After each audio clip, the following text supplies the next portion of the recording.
Do you believe in hockey gods? The debate between John Cooper and Andrei Vasilevskiy might just determine what the strategy is for the Tampa Bay Lightning this offseason.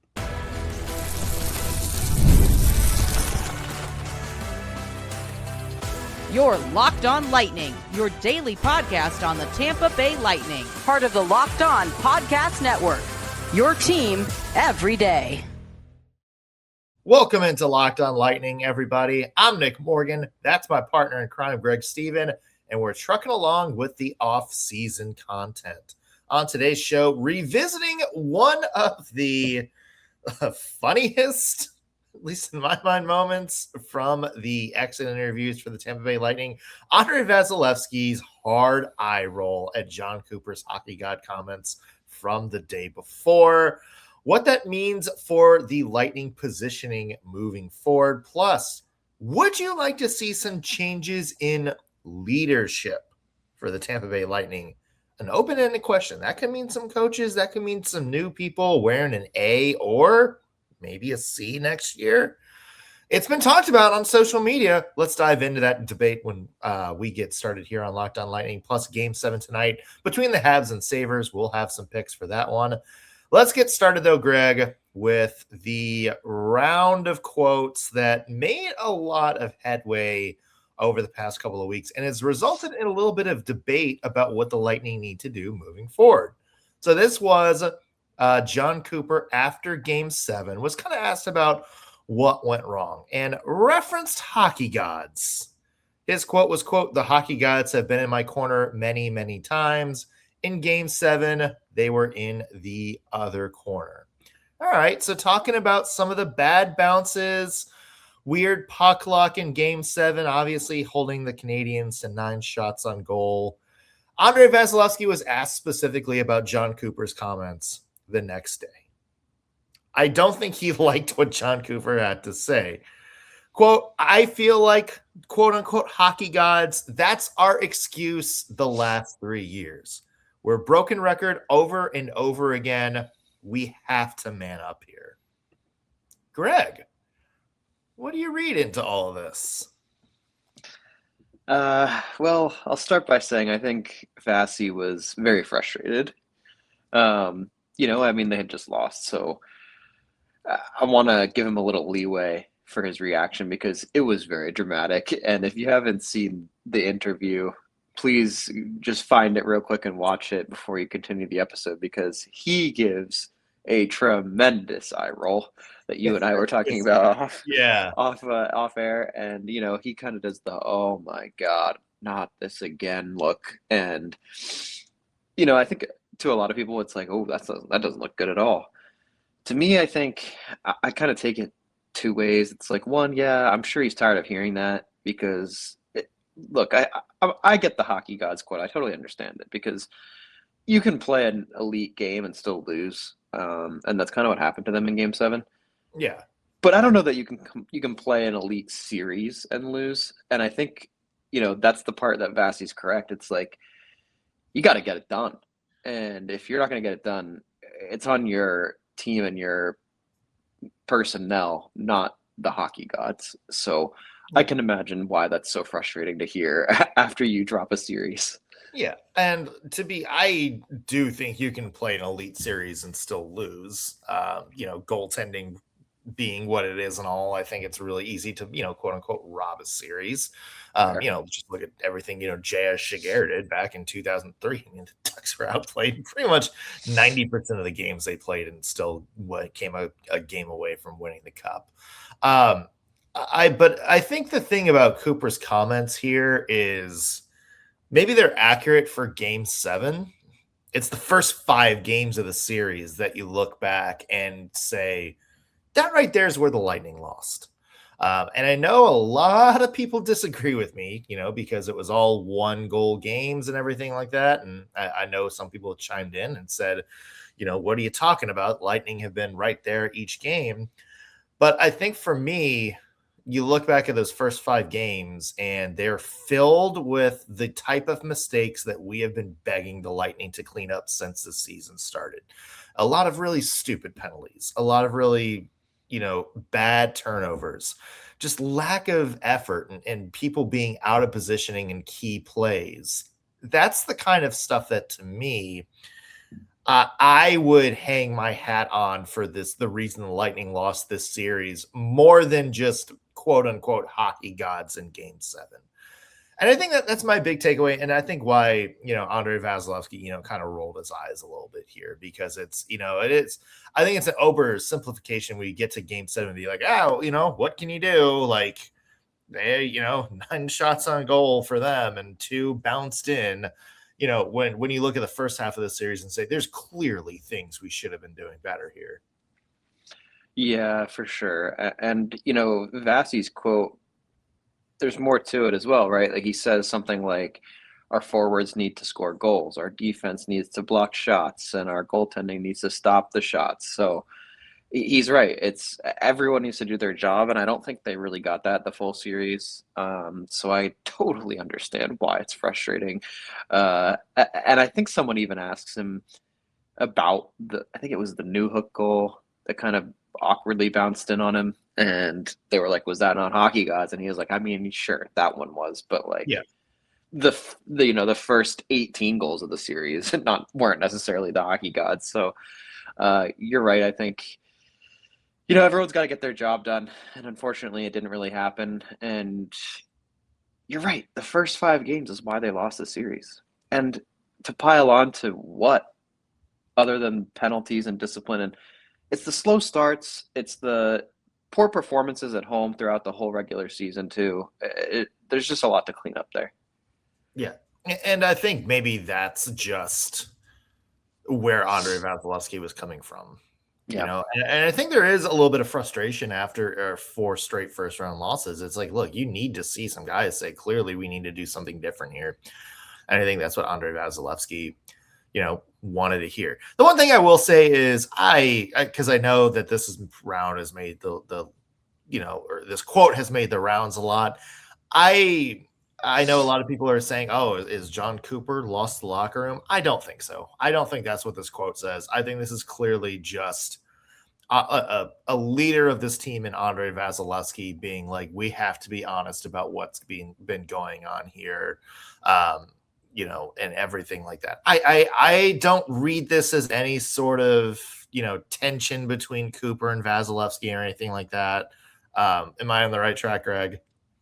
Yeah, I believe so. And I think also, I bet you this is a conversation they have also had at this point where Cooper's like, you know what? I get it. And I'm sure they've kind of sorted that out as well already. I don't think it's a loss of locker room. No, I don't think there's any long-term tension there as well.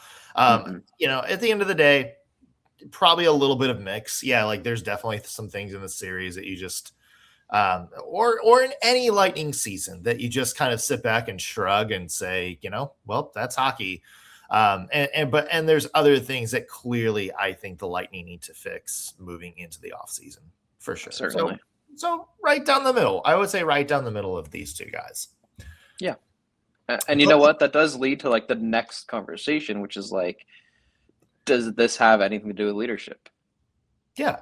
And the big question that's been going around Reddit and, some of the other Lightning forums, to be clear, off the top, people who are really mad about the let's trade on Nikita Kucherov topic, we're not saying we agree with this, but the question that has been asked is, do the Lightning need some changes in leadership somewhere, whether that's the players, coaches, front office?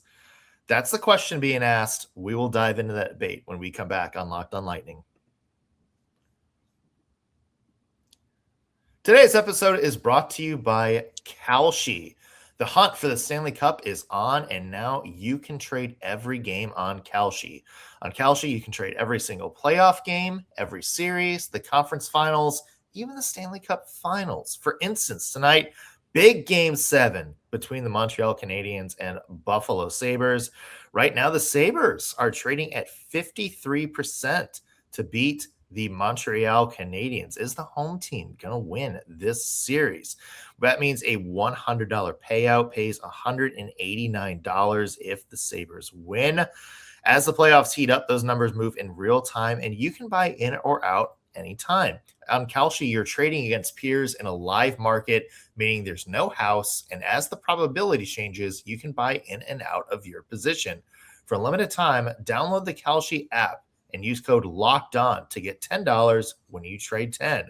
Again, Kalshi, Kalshi, Kalshi. Trade on anything. Today's episode is brought to you by Indeed. I don't know about you guys, but there's a lot of chaos at the workplace in spring, a lot of deadlines stacking up, a lot of emails that still need to be answered, and a lot of Q1 projects that you're still trying to get finished up. That means you might not have a lot of time to sit down, look through resumes, schedule interviews, and find one person who could help sort all that chaos. Well, that's where Indeed Sponsored Jobs comes in handy. Indeed Sponsored Jobs helps you reach the people who actually fit what you're looking for with the right skills, experience, and location, so you're not just hoping the right candidate stumbles across your post. Here's a stat that says it all. In the minute that I've been talking to you, companies like yours made 27 hires on Indeed, according to Indeed data worldwide. So spend less time searching and more time actually interviewing candidates who check all your boxes with less stress, less time, and more results. When you need the right person to cut through the chaos, this is a job for Indeed Sponsored Jobs. Listeners of Locked On Lightning get a $75 sponsored job credit to help get your job the premium status it deserves when you go to Indeed.com/podcast. Again, just go to Indeed.com/podcast right now and support our show by saying you heard about Indeed on Locked On Lightning. Again, Indeed.com/podcast. Terms and conditions apply. If you need to hire, this is a job for Indeed Sponsored Jobs. We are back here on Locked On Lightning. Nick Morgan here alongside Greg Stephen. Hey, offseason is a great time to join our Everydayer Club. Get ad-free episodes of Locked On Lightning, and you get access to our group chat on Discord with Greg, me, other Locked On Lightning listeners, and hockey fans from across the world. So go to Locked On Podcast right now to sign up or check the link below in our show notes. All right, Greg, conversation we carried over from before the break. Lightning leadership. This has been kind of an interesting topic that's popped up since some of these exit interviews and the Game 7 exit last week. Greg, do you think the Lightning need any sort of adjustments in leadership heading into next year? Yeah, I'll start with Victor Hedman, obviously the captain of the team. I think it's really going to matter how he returns next season. It's important that he is there for, I want to say, 75 of these 82 games. And having a captain, I would argue for any sports team that's competitive is important. You need a voice that continues to motivate you and push you and, kick you when you're not feeling your best and get you riled up so you can perform. And I just don't think the Lightning really had that this season. And obviously I'm not in the locker room. I think there are guys that do voice things. Like I expect Hagel is one of those guys. But when you are designated to be that person, I think you need to show up to these games. And obviously Hedman had some stuff going on this year, both physically and mentally and personally. But, and I'm not saying that I'm blaming him for those things in any capacity before they come at me.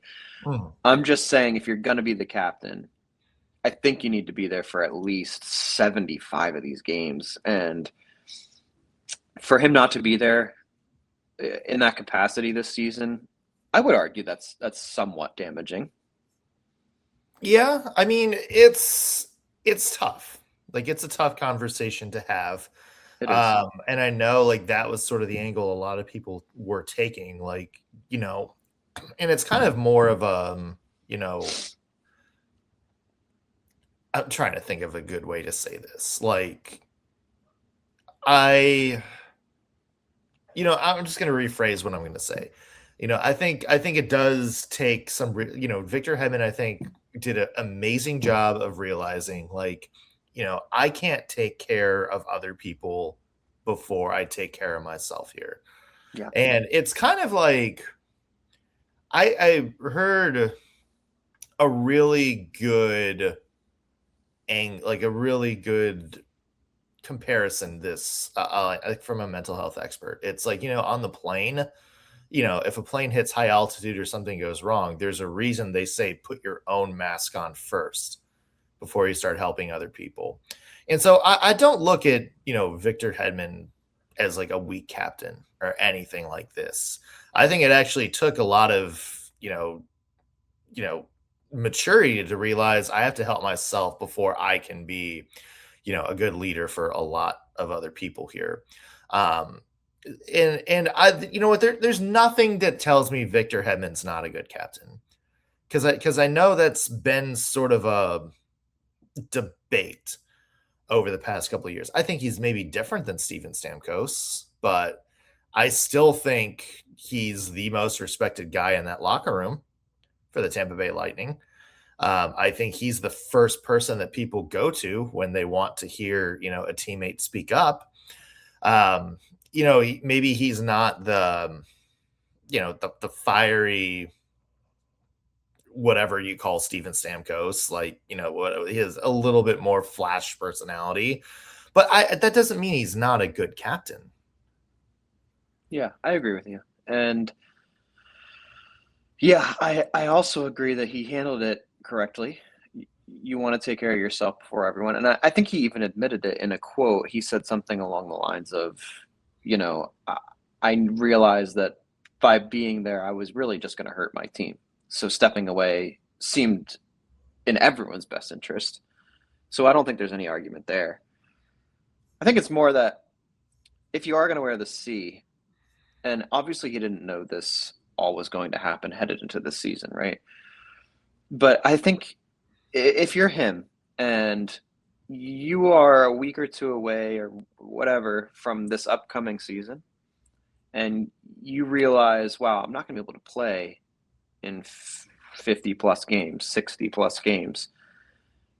Is there ever a world where you relinquish that title to someone else? And yeah, look, I right. And I think that doesn't mean that he still can't be that guy, right? He can still be that guy when he's there. He can be the vocal guy. He can be the motivator, and he can still vocalize all the things that he needs to vocalize in like a captain style in the locker room without having the literal C. What if you give him an A, Yeah. And that's happened a lot before. I mean, you think of Dustin Brown a few years ago for LA, where he's just like, I don't necessarily want to be the captain anymore. And, Andrei Kopitar took over.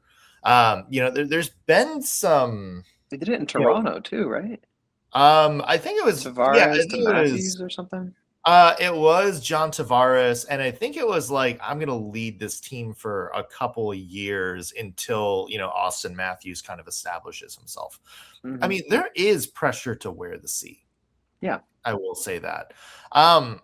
But that's a call that John Cooper and everybody in the organization is going to make Victor Hedman make. I don't think it's a situation like we've seen in some other teams before, where the coach steps in and says, we're changing who wears the C's and the A's here. I think in this situation, this is all on Victor Hedman. And quite frankly, I don't think Victor Hedman's done anything to lose the C. So I agree. Yeah. What about leadership elsewhere, Greg? Coaching, not necessarily John Cooper, front office.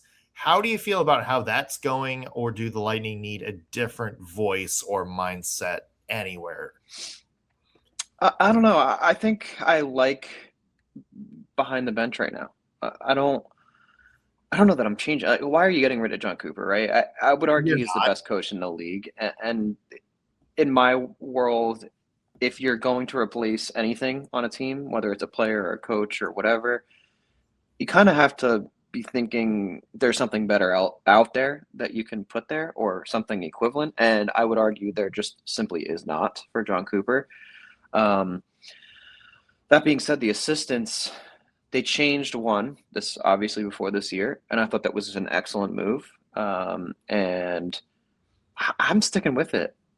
I think the Lightning are building something, and I don't think it's, this drastic, tremendous change, but I would argue they were better this season than last season. And I think that's, a trajectory you want to continue. Mhm. Outside of coaching, JBB, I think, does an elite job back there. I Yeah. love that he's the I don't care about picks kind of manager, and just, constantly says we're a contender, and I don't disagree with him right now. So until I disagree with him, I don't see a reason to move him either. I just think it's all working. So no, I'm running it back. I think maybe I'm making some lineup changes. I don't know how tremendous I am, but Yeah. making some kind of smaller or medium style changes to this team and just sending it again and hoping for the best, and then maybe we'll talk about change next season. Yeah. I'm the same way. I don't know what you change if you do change anything. Like the drafting strategy, like development program, that's it clearly seems to be working because the Lightning just keep finding everyday players in the fourth and fifth rounds. It's the players. I mean, the players that JVV brought in this year, like clearly you have no qualms about that. Its only free agent signing was really, Pontus Holmberg, and he was fantastic up until he got hurt. Mm-hmm. It's if there's anything, I would say if there's anything, it's maybe a new assistant just to get something different behind the bench. But then that also becomes like, okay, which one of these, 3, 4 guys did the worst job? Like, who Right. are we changing there? And that's a hard conversation. Maybe Jeff Halpern, just because you look at the power play and go, okay, clearly the power play should have been better. But it's also, I don't think, a situation where you're looking at, the power play and being like, he's got to be shepherd out of town here.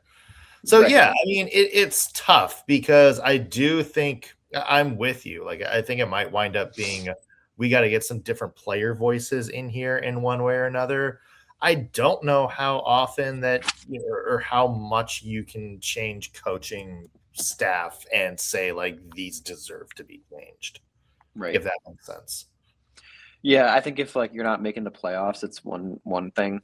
Um, and I think in some people's eyes, 4 first round exits maybe does warrant some kind of change behind the bench. But to me, I just don't think it's the time yet. That's all. Yeah. Well, you know what time it is, Greg? It's time for Game 7 between the Habs and Sabres. Who wins that series? Let's debate that when we come back on Locked on Lightning. Today's episode is brought to you by Quo. Missed calls and slow follow-ups are silent killers for businesses. That's how money gets left on the table without people even realizing it. That's why today's episode is brought to you by Quo, spelled Quo. It's the business communication system built so you never miss a call. Quo helps businesses keep every conversation organized by letting your entire team manage calls and text from one shared number. No more drop messages, missed opportunities, or disconnected communication. It's designed for how modern businesses actually operate. Businesses love that everything lives in one clean thread, calls, text, voicemails, so the whole team can see the conversation. Nothing falls through the cracks. Plus, the AI summaries save serious time by automatically logging calls and highlighting the next steps so you don't have to. It just makes the entire business feel more organized and responsive. So when money is on the line, always say hello with Quo. Try Quo for free, plus get 20% off your first 6 months when you go to quo.com/lockedonnhl. Again, that's quo.com/lockedonnhl. Quo, no missed calls, no missed customers. We're back here on Locked on Lightning. Nick Morgan here alongside Greg Steven, and a big one. Game 7. Some of my favorite words in hockey tonight between the Habs and Sabres up in Buffalo. Winner goes on to play the Carolina Hurricanes in the Eastern Conference Finals. This is it, Greg, and I still think we have some fans of both teams lingering here watching the show. So make someone happy. Who's going to win tonight? I'm going with the Sabres. That game Ooh. 6 was awesome. Resilient effort by the Sabres. I think they were down 3-1, if I'm not mistaken. So for them to, they won 8-3, I think, in the end. Good. Yeah. Crazy resilience from that team, and that's something that they've kind of embraced this whole year, right? They've kind of played a Lightning sort of game. They started slowly, and then they just burst for several goals, and all of a sudden you find yourself behind like the Habs did in Game 6, and I think the Sabres will find a way to get it done tonight at home. I'm going the Habs. Okay. I'm going the other direction on this. And I think it's just been too chaotic of a series. I can't get a read on anything that's been happening here other than I don't think the Sabres can figure out a goaltending situation. Yeah. Although Ukko-Pekka Luukkonen did save the day. That's kind of been the thing is like, a goaltender for the Sabres gets a little shaky. And then so they go to the backup, and the backup is like, oh, they're rolling now. And then the backup has a game like Alex Lyon did, where he gets pulled in the first 10 minutes of the game after allowing 3 goals. So I just think, for me, Greg, the Canadiens in a lot of key moments this postseason have risen to the occasion. We saw it in Game 5, the pivotal Game 5 earlier this series. We saw it so many times.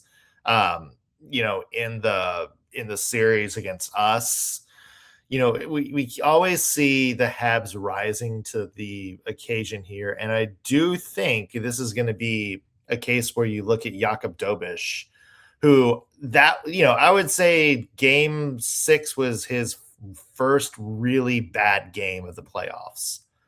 And I look at him maybe having a little bit of a rebound here. So I'm going to go, I feel like it's Habs in this one, that they're going to rise to the occasion again. It's hard to pick between these two teams. I think I'm basically split, but I am rocking Sabres, as I've already said. But I love that you brought up Dobeš, because I think he is a guy who can pretty much take this game away from the Sabres. And if he really dials in tonight and has a rebound game, Canadiens can win this for sure. That's the thing. This could go either way. Yeah. And that's I think just a big thing about how close these two teams are and how fun the series has been is you could tell me any team, leaves this game as the winner. And I'd be like, yeah, that makes sense. They're a good team. Right. So, and the Canadiens keeping us on our toes in every round so far. Yes, for sure. It's going to be interesting to see these two teams, building beyond this year as well. Should be fun for years to come. How about the other end of this, Greg, which is going to be 12 days of rest for the Carolina Hurricanes, which I think was just proven by, I can't remember who said it on Twitter, one of the hockey writers, but basically said that is confirmed the longest break between series that any team has had in NHL history since they went to this current playoff model. Yeah, this is something I've voiced throughout our time on this show. It's that I believe rest hurts you. I do believe that. I think momentum and constant play is actually more advantageous than people realize. And we'll see how it fares with the Hurricanes. I think we'll see them start a little slowly, to be honest with you, against no matter what team they end up playing. I think we'll see them have a little bit of rust on their skates, and I'm sure they'll iron that out quick. But, I'm not saying they're going to lose by any means. I just think it does hurt you. It does. It does. On one hand, they get healthy, but we said it coming out of the Olympics, like you do have to build in a little bit of a learning curve for yourself. Because you're right. Like it does, I feel like, take a second to build back up to, game shape and everything like that. Does this change how the NHL handles their scheduling again after this, or was this just a fluke thing? I mean, they did play their first game before the Lightning series was over. They did. That is something I'm not a huge fan of, is that the rounds, starting prior to the first round finishing. I'm not a huge fan of that. I get why they do it. But then you get to this round, right? And the Avs are just sitting around waiting now. So, yeah. And they have an opponent. So I just don't get why that round hasn't started. If they're going to do it in the first and second round, why are they not doing it in the second and third? I don't know. Yeah, whatever. Agree. Not thrilled. I mean, let's just say the NHL, the way they do the playoffs right now, sucks anyway. So yeah, it does. It's terrible. Yeah, it does. It needs to change. Yeah. If you're listening in, let us know, and then drop a prediction for tonight's Game 7. Can't wait to see either team win this going out to play the Carolina Hurricanes, because going to be a fun series for sure. The Canes are a fun team to watch. Make sure you guys keep tabs on us through social media, Locked On Lightning, everywhere you scroll. You can also join our Everydayer Club to join in on the conversations. Just go to lockedonpodcast.com to get started. That's going to do it for us on today's Locked On Lightning. Thanks for making us your first listen of the day. New episode coming at you tomorrow. We'll see